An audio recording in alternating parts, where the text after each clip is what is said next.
Il y a, à mon avis, la question de comment on travaille aussi en amont et comment on utilise le fait d'être présent avant et de savoir tisser des liens pour pouvoir travailler au moment où les choses se passent.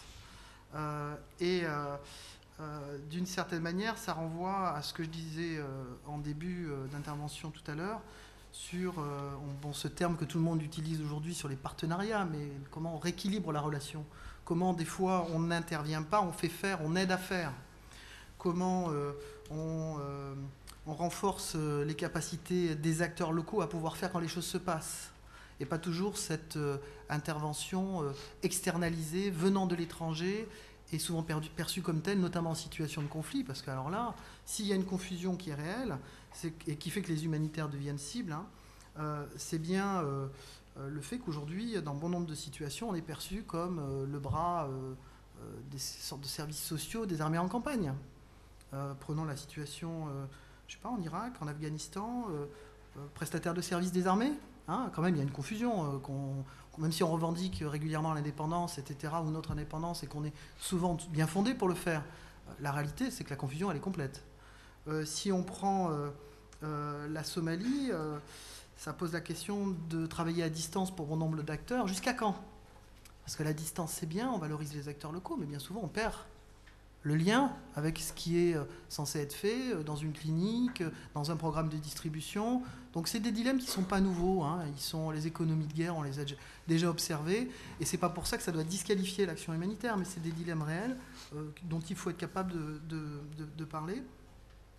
La question de l'indépendance, elle est aussi posée sur je sais pas, moi l'idée de l'action humanitaire, c'est aussi de pouvoir être témoin de situations dramatiques.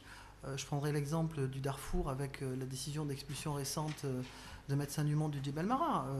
Voilà, donc dans le Djebel Mara, des déplacés, très peu d'organisations présentes, et donc une nouvelle expulsion.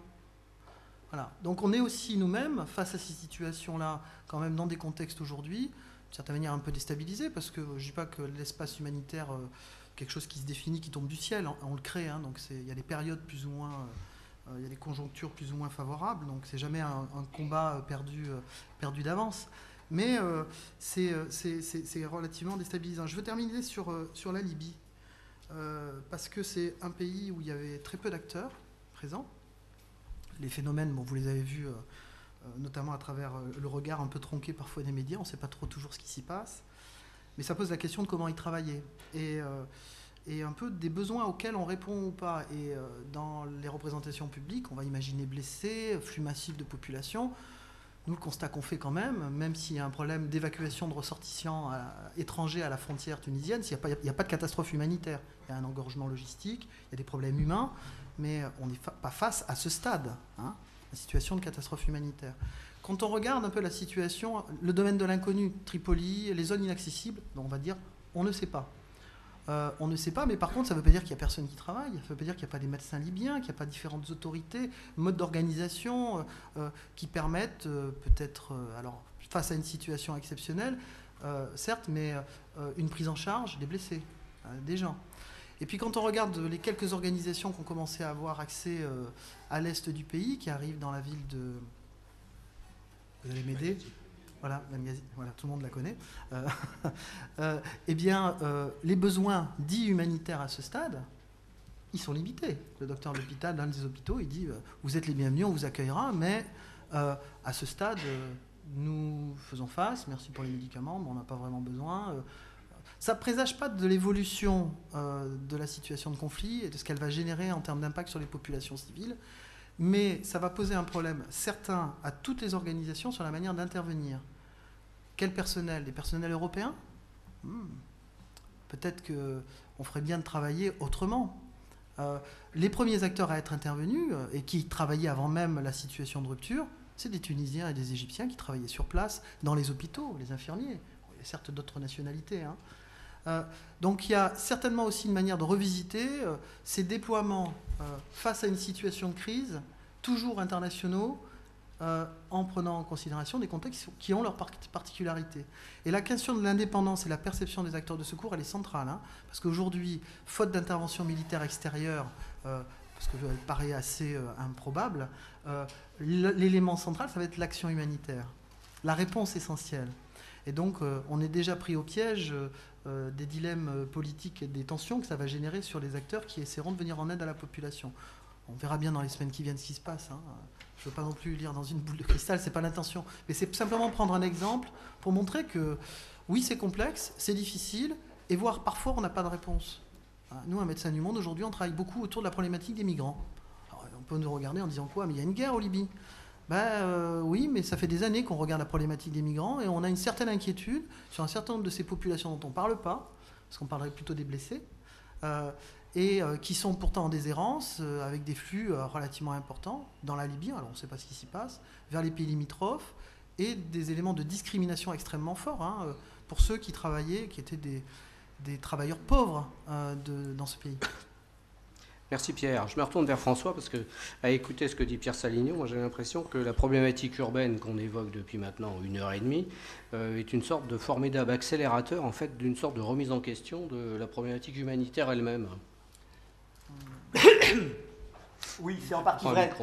Oui, c'est largement en partie vrai. Alors je vais peut-être repartir de l'intervention de Jérôme Larcher tout à l'heure, puisqu'il posait clairement la relation entre les acteurs humanitaires et les acteurs de développement. Alors c'est vrai qu'une grande partie de ces crises urbaines sont le révélateur d'un très mal développement urbain et en général d'un mal développement global. C'est-à-dire qu'à Pédang, après le tremblement de terre de l'année dernière, très vite les autorités nationales se sont remises en place. Il y a eu quelques mois, mais dans les 3 semaines qui se passaient, il n'y avait plus besoin des humanitaires. C'était une ville qui était... Chili, pareil. Le tremblement de terre a eu lieu, qui était plus fort que le tremblement de terre de Port-au-Prince, et pourtant beaucoup moins de dégâts. Donc, quel modèle de développement, quel modèle d'aménagement du territoire, quel modèle de prévention des risques, c'est ça qui va quelque part formater la vulnérabilité des villes à des agressions de l'ordre de phénomènes naturels. Et donc, c'est pas pour rien que Rousseau écrivait à Voltaire que ce n'était pas le tremblement de terre qui avait tué les gens à Lisbonne, c'est le fait qu'ils habitaient à Lisbonne. Donc voilà, on est sur cette problématique-là. Et en effet, les humanitaires ne peuvent pas tout seuls, et sans doute peut-être pas du tout, sur la durée, gérer les mal-développements urbains, que ce soit en termes de pauvreté, que ce soit en termes d'aménagement et de cadastrage. Ceci dit, comme ils interviennent, ils se trouvent confrontés à ça.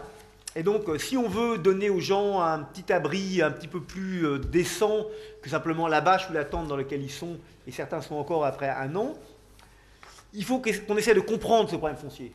On ne le réglera pas. D'ailleurs, je pense qu'une des erreurs des humanitaires en Haïti, à Port-au-Prince, c'était de croire qu'ils arriveraient à le régler. Ils n'ont pas réussi à voir comment on pouvait le comprendre et agir dedans sans nécessairement le régler. Et c'est en effet d'autres acteurs qui doivent, de façon massive, s'en prendre au problème des techniques d'aménagement de l'espace urbain à Port-au-Prince. C'est Habitat, c'est d'autres acteurs.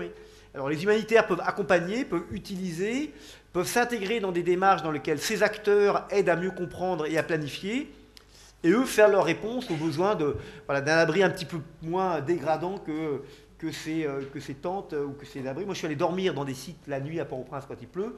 Les gens, ils font la nuit avec leurs enfants debout parce que l'eau coule sous les tentes et donc c'est assez détestable. Mais en tout cas, c'est clair, y compris les humanitaires ne peuvent pas gérer la pauvreté à Port-au-Prince. C'est un autre enjeu. C'est un enjeu de développement, c'est un enjeu de redynamisation du rural, c'est un enjeu de redynamisation des petites villes et des bourgades de province. Ce n'est pas aux humanitaires de faire ça. Je crois qu'il faut en effet qu'on soit conscient, mais qu'on sache aussi, quand on est face à une contrainte, être intelligent dans la façon avec laquelle on l'abordera et on la gérera. Ça, c'est le premier point. Ça nous amène évidemment au rôle des humanitaires et des relations entre les humanitaires et les acteurs nationaux. Alors, c'est vrai que les acteurs nationaux, c'est un grand melting pot. C'est vrai que tous les témoignages qu'on a eus sur Port-au-Prince, mais sur plein d'autres catastrophes, c'est vrai que c'est quand même d'abord les acteurs nationaux, depuis le voisin, l'instituteur, le maire, etc., qui sont les premiers acteurs des secours.